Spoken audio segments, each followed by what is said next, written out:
Good morning students. आज हम revision work ले रहे हैं लेसन नंबर 1 जो हमने अप्रैल और मई में अपन ने जो 2 लेसन किए थे उनको आज हम रिपीट करेंगे। तो आज हम ले रहे हैं लेसन नंबर 1। लेसन नंबर 1 क्या है? लेसन नंबर 1 था मैनेजमेंट का मीनिंग, मैनेजमेंट की जो है कैरेक्टरिस्टिक्स क्या है, मैनेजमेंट के जो है वो ऑब्जेक्टिव्स क्या क्या हैं। तो पहले हम देखेंगे कि मैनेजमेंट का मीनिंग क्या है, यानी मैनेजमेंट का मतलब क्या है। तो यहाँ कहा है management is the process of planning, organising, staffing, directing and controlling in order to achieve the pre determined objective. यानी इन्होंने ये कहा है कि मैनेजमेंट का मतलब क्या है। हम स्टार्टिंग में जो है वो ये बता चुके हैं कि मैनेजमेंट 3 लेवल पर होता है। फर्स्ट लेवल, इसके नीचे होता है आपके सेकंड लेवल, उसके नीचे होता है आपके थर्ड लेवल और उसके नीचे होते हैं वर्कर्स। तो ये जो मैनेजमेंट लेवल्स हैं इनमें जो हायर लेवल मैनेजमेंट है यानी जो फर्स्ट लेवल मैनेजमेंट है उसके लिए कहा है कि मैनेजमेंट क्या है। तो मैनेजमेंट क्या है? एक प्रोसेस है किसका? प्लानिंग का। यानी जो आपके ये फर्स्ट लेवल के मैनेजर्स होते हैं वो किसी भी काम को स्टार्ट करने से पहले उसकी प्लानिंग करते हैं। फिर उसका ऑर्गेनाइजेशन का मतलब मैंने बताया था कि जब प्लानिंग हो जाती है तो प्लानिंग करने के बाद ये पता लगाया जाता है कि टोटल जो पूरे ईयर में जो प्रोडक्शन होगा उसमें कितने लोगों की जरूरत पड़ेगी। तो ये जो आवश्यकता होती है इसको अपन ऑर्गेनाइजेशन कहते हैं। ऑर्गेनाइजेशन में अगर आपके पास ऑलरेडी उतने मेंबर्स हैं तो ठीक है, अगर नहीं होते हैं तो जितने कम होते हैं उनकी नई जो है स्टाफिंग करनी पड़ती है। तो ऑर्गेनाइजिंग का काम होता है। उसके बाद स्टाफिंग, अगर ऑर्गेनाइजिंग के में ये पता चलता है कि कम लोग हैं, हमको और लोगों की जरूरत पड़ेगी, तो वो स्टाफिंग का काम स्टार्ट होता है। फिर डायरेक्टिंग, जब सारे लोग अपनी जो है उनकी स्टाफिंग हो जाती है, सभी लोग अपनी अपनी जगह पर आ जाते हैं किसको कहाँ पर क्या काम करना है, तो जो आपके मैनेजर्स होते हैं वो डायरेक्शन देते हैं कि किस पर्सन को किस जगह पर क्या काम करना है। और फिर जब सभी लोगों को उनका जो काम है वो डिस्ट्रीब्यूट कर दिया जाता है तो फिर जरूरत पड़ती है कंट्रोलिंग की। तो एक जो हायर लेवल मैनेजर है वो मैनेजमेंट के लिए क्या कर रहा है? ये 5 जो वर्क हैं ये कर रहा है किसमें? In order to achieve the pre determined objective. यानी ये किस लिए कर रहा है ये 5 वर्क? कि वो एक प्री डिटरमाइंड जो ऑब्जेक्टिव है, पहले से ही जो ऑब्जेक्टिव डिसाइड कर लिया गया है उसको अचीव करने के लिए कर रहा है। अब हम देखेंगे इसकी कैरेक्टरिस्टिक्स कि मैनेजमेंट में क्या कैरेक्टरिस्टिक्स हैं। तो number 1, managers get work done by others. अब ये हमको पता है कि मैनेजर्स खुद काम नहीं करते, ये सेकंड लेवल से काम कराता है, सेकंड लेवल थर्ड से काम देता है और थर्ड जो है वर्कर को काम देते हैं। तो ये किससे काम करा रहे हैं? Get done work by others, यानी ये दूसरों से काम कराते हैं। इसलिए जो मैनेजमेंट वर्क है वो हमेशा ही दूसरों से काम करवाता है। नेक्स्ट है there are certain pre determined objective.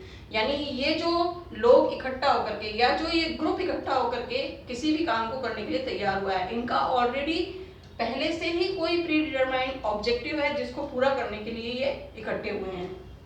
इसके बाद है आपके फॉर्मल ग्रुप। फॉर्मल ग्रुप का मतलब क्या होता है? पहले भी मैंने बताया था 2 टाइप के ग्रुप होते हैं, एक फॉर्मल एक इनफॉर्मल। अगर फॉर्मल ग्रुप है तो ये जो सिस्टम है ये फॉलो हो रहा है, यानी ये ऑफिसर है और ये इसका सबऑर्डिनेट है, ये इसको ऑर्डर दे सकता है। ये अगर ऑफिसर है तो ये इसका सबऑर्डिनेट है, ये इसको ऑर्डर दे सकता है।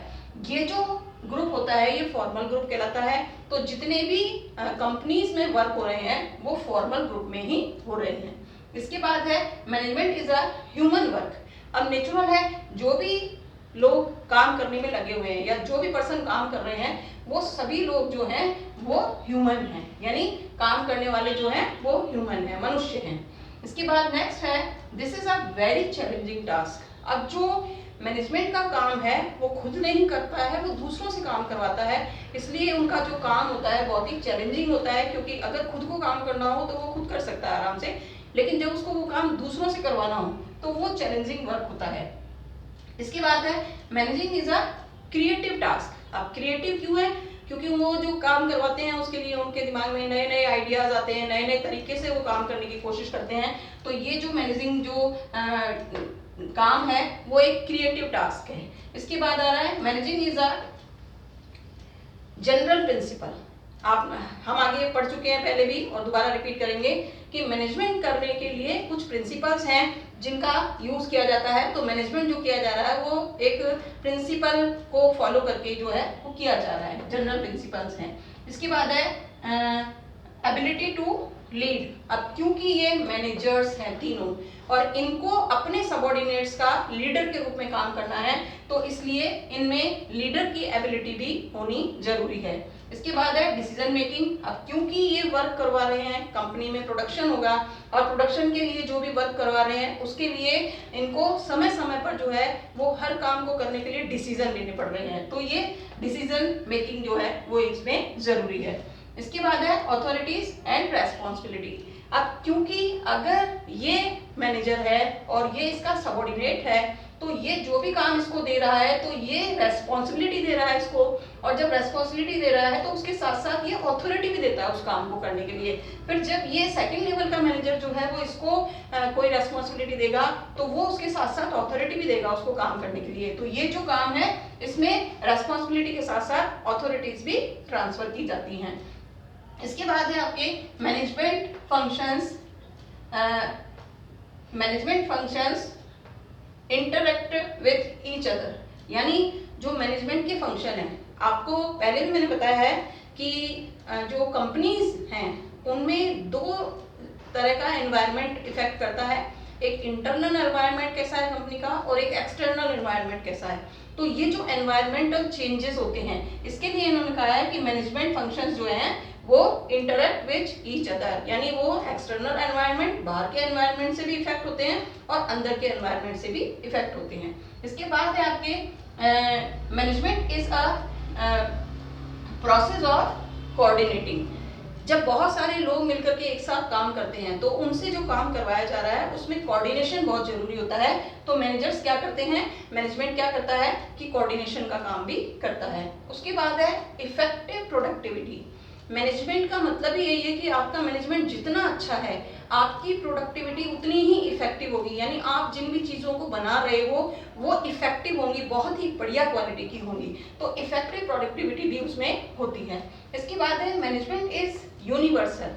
अब यूनिवर्सल क्यों कहा गया है, मैनेजमेंट चाहे आप कंपनीज में देख लें तो भी मैनेजमेंट वही चीज़ है, मैनेजमेंट चाहे आप राजनीतिक क्षेत्र में देख लें तो भी वही चीज़ है, पॉलिटिक्स में मैनेजमेंट अपन सोशल उसमें देख लें, समाज में अपन बहुत सारे काम करते हैं उनमें भी जो मैनेजमेंट है वो यूज़ किया जाता है। तो मैनेजमेंट जो है वो सारी जगह पर ही यूज़ किया जा रहा है और मैनेजमेंट जो है यूनिवर्सल है, यानी हर जगह एक तरीके से ही उसको यूज़ किया जा रहा है।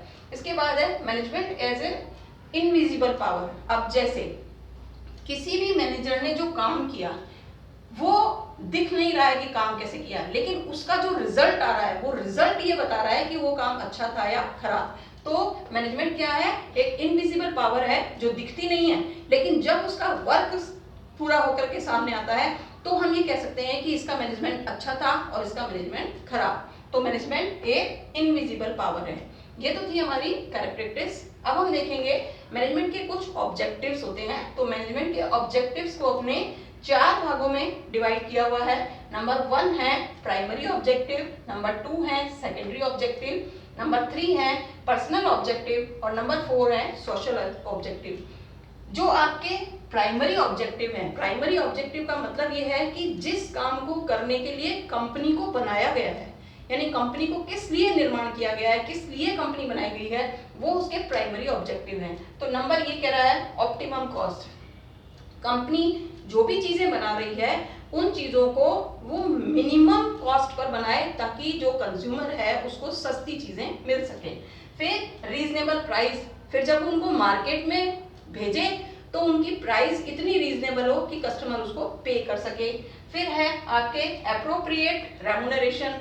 एप्रोप्रिएट रेम्यूनरेशन का मतलब ये है कि जो भी लोग कंपनी में काम कर रहे हैं उनको उनके काम के अकॉर्डिंग जो है वो रेम्यूनरेशन मिले। जैसे कोई वर्कर काम कर रहा है तो उसको काम के अकॉर्डिंग उसकी वेजेस मिले, सैलरी मिले, तो ये कहलाता है आपके एप्रोप्रिएट रेम्यूनरेशन। और अर्न प्रॉफिट, कोई भी कंपनी जो है उसका जो मेन प्राइमरी ऑब्जेक्टिव होगा वो यही होगा कि वो ज्यादा से ज्यादा जो है वो प्रॉफिट कमा सके। इसके बाद है सेकेंडरी ऑब्जेक्टिव। सेकेंडरी ऑब्जेक्टिव क्या होते हैं, प्राइमरी ऑब्जेक्टिव को पूरा करने के लिए सेकेंडरी ऑब्जेक्टिव जो है वो यूज में लिए जाते हैं।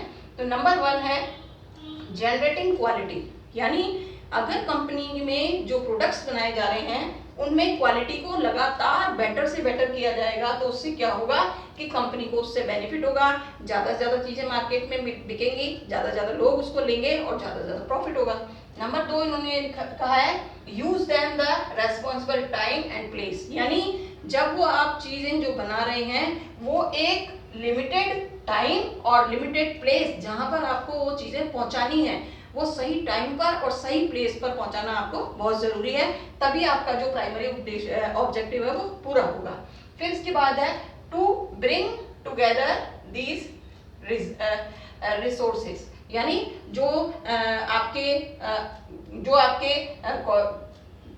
जो उनके उद्देश्य हैं पूरा करने के, जो उन्होंने ये सब 4 जो उद्देश्य लिए हैं इनको पूरा करने के लिए जो आपके रिसोर्सेज हैं उनको बढ़िया से बढ़िया यूज करना चाहिए, रिसोर्सेज वेस्ट नहीं करने चाहिए।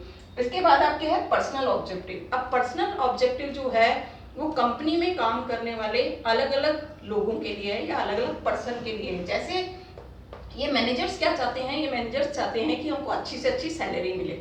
जो मालिक है या जो शेयर होल्डर्स हैं वो क्या चाहते हैं कि उनको अच्छे से लाभ मिले, कंपनी जो है अच्छे से प्रॉफिट कमाती रहे।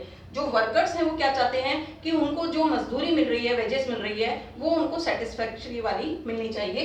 तो ये जो ऑब्जेक्टिव हैं ये पर्सनल ऑब्जेक्टिव कहलाते हैं। तो ये सेटिस्फैक्शन ऑफ ह्यूमन रिसोर्सेज, यानी कंपनी में जितने भी ह्यूमन रिसोर्सेज काम कर रहे हैं ये उनसे संबंधित हैं। अब लास्ट आपका है सोशल ऑब्जेक्टिव। सोशल ऑब्जेक्टिव का मतलब ये है कि कंपनी को चाहे हम कहें रॉ मटेरियल समाज से मिल रहा है, यानी समाज का ही जो है वो संसाधन है, तो रॉ मटेरियल समाज से मिल रहा है। जो ह्यूमन है आपके वर्क करने वाले लोग वो भी समाज से आ रहे हैं। प्रोडक्शन किसके लिए हो रहा है, समाज के लिए हो रहा है। तो ये जो आपके ऑब्जेक्टिव है सोशल ऑब्जेक्टिव, ये कहा जाता है कि मैनेजमेंट यानी इन लोगों को ये ध्यान रखना चाहिए कि वो सारी चीजें समाज से ले रहे हैं तो समाज को उनको अच्छी से अच्छी क्वालिटी की चीजें प्रोवाइड कराई जानी चाहिए। ये हमारे फर्स्ट लेसन का रिवीजन वर्क था या रिवीजन चैप्टर था फर्स्ट, जिसमें हमने कैरेक्टरिस्टिक्स और ऑब्जेक्टिव मैनेजमेंट के पढ़े।